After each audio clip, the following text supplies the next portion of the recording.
¿Cómo funciona realmente la democracia? El caso francés. Según las últimas encuestas realizadas en Francia, el 75% de los electores se han posicionado en contra de Macron por estar en desacuerdo con su política. Y el mismo porcentaje está descontento con la actuación de su gabinete ministerial. La oposición, pues, a este gobierno, podríamos decir, es absoluta y parece irreversible. Sin embargo, este mismo porcentaje es el que llevó a Macron a la presidencia de Francia y lo sentó en el Elíseo hace ahora menos de 2 años. Puede en este tiempo cambiar la situación hasta el punto de llevar a la opinión pública al extremo opuesto. Pueden ser los supuestos errores del presidente de tal envergadura que hayan hecho colapsar la confianza del pueblo en el hombre que ellos mismos auparon al poder. Tan grande es la brecha que se ha abierto entre el programa electoral de Macron y su puesta en práctica en este corto periodo presidencial. Obviamente, no. La situación económica de Francia no es peor que la de la mayoría de los países occidentales. Los franceses disfrutan de ayudas sociales a la maternidad, al paro y a otras situaciones de precariedad económica en mayor grado que muchos de los países europeos. La crisis económica y social que vive Occidente no es francesa, sino que tiene raíces mucho más profundas y estructurales. Las cosas no van a cambiar por un reemplazo ministerial o presidencial. La crisis que vive París y que se está extendiendo como una mancha de aceite por toda la nación, no tiene nada que ver con la economía.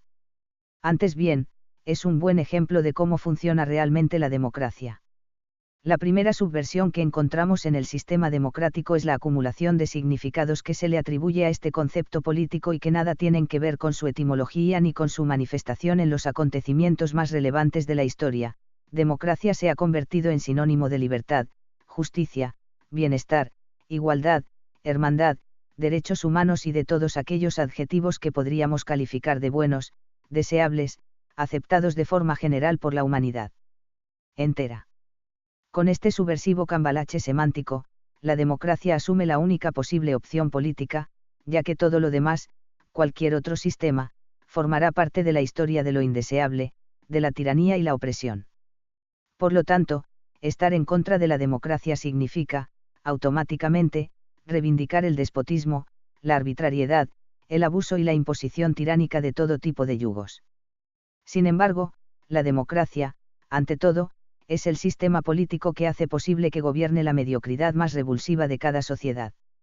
Ello se logra a través no de la reflexión, del análisis, de la lógica y, en general, del uso de las capacidades cognoscitivas del hombre, sino del voto, de una tarjeta en la que simplemente debemos tachar sí o no.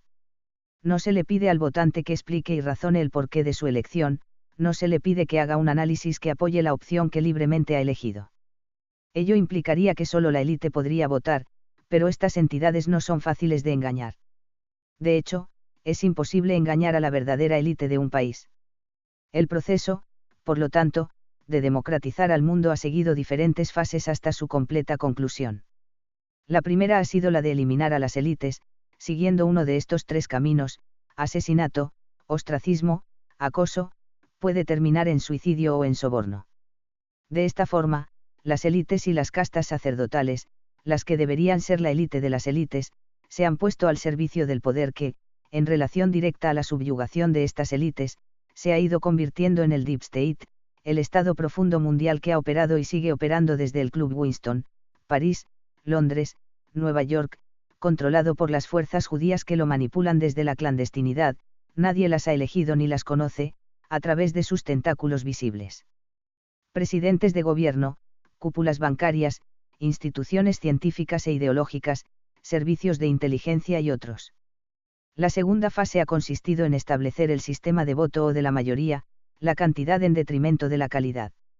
La mayoría tiene la razón, sea quien sea esa mayoría. El orden de factores en esta ecuación sí altera el producto. La mayoría sin la guía de la élite siempre se equivoca, ya que la función de la élite, los dotados de nobleza, generosidad, percepción, es interpretar la realidad y presentarla a las masas en forma comprensible, digerible. Mas ya hemos dicho que en un sistema de elección política que exija reflexión y guía de los dotados de percepción, la mediocridad nunca lograría hacerse con el poder de forma legal. Bien al contrario, necesita cambiar ese sistema por el de la mayoría, ya que a la mayoría se la puede dirigir fácil y rápidamente: 3 artículos, un libro, 2 entrevistas, una película, y la opinión pública habrá dado un giro copernicano en unas cuantas semanas. Hemos presenciado este desolador escenario miles de veces: Saddam Hussein, Shah de Persia, Bashar al-Assad, Franco y muchos otros casos. Lo que más impresiona de este inmaduro vaivén político es el radical extremismo que expresa de forma brutal. ¿Cómo se puede otorgar la máxima condecoración del país a un presidente que 10 años más tarde y sin ningún precedente previo se le tilda de asesino, carnicero y animal? Inmadurez fatídica, pero también consecuencias del sistema democrático dirigido por la inmadura y cruel mediocridad de sus dirigentes. Ahora le toca el turno a Macron, una marioneta más del Estado profundo, que quizás supuso que había llegado al Elíseo por méritos propios, grave error, una y otra vez cometido por las terminales del procesador central. Macron no es mejor ni peor que sus colegas estadistas. Simplemente ha cometido la imprudencia infantil de ir por los foros europeos e internacionales diciendo que hace falta organizar un ejército europeo. La propuesta, como una brisa marina en medio de la tempestad, ha dejado insensibles a los bregados marineros de la política. La cosa no habría ido a más de no haber sido porque al Estado profundo le ha resultado antipático este joven arrogante y presuntuoso. Prefieren cambiarlo por alguien que visite el Club Winston con más frecuencia que Bruselas. Sin embargo, nada de todo esto se refleja en los graffiti que los chalecos amarillos estampan en las paredes del Arco del Triunfo. Son cosas de las élites, y el protagonismo del pueblo, atrapado en la democracia, consiste únicamente en votar cada 4 años y manifestarse cada 20 si así lo sugiere algún versículo del Talmud. Macron se tiene que ir porque en la maquinaria del poder los presidentes, los ministros y los parlamentos no son piezas imprescindibles, ni siquiera son importantes.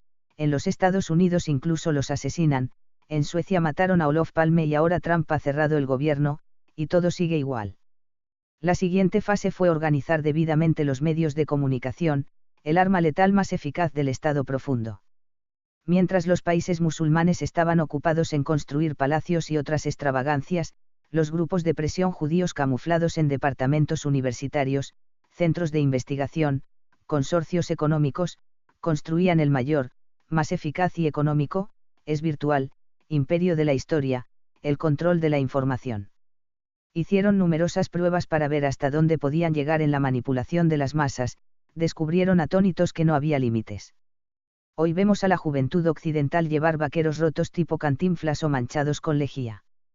Todo lo que presenten los medios de comunicación como socialmente bueno será aceptado de inmediato sin la menor reflexión y sin la menor guía, pues ya no hay élites, han sido eliminadas de una forma u otra. La homosexualidad y otros tipos de anomalías son presentadas como un paso más en el devenir evolutivo del ser humano. La corriente judía informativa es imparable, irreductible. Es la corriente que está echando del Elíseo a Macron, la corriente que mueve los ejércitos occidentales de un lado al otro de la tierra, la corriente que elige a nuestros amigos y enemigos según un nefasto y arbitrario vaivén.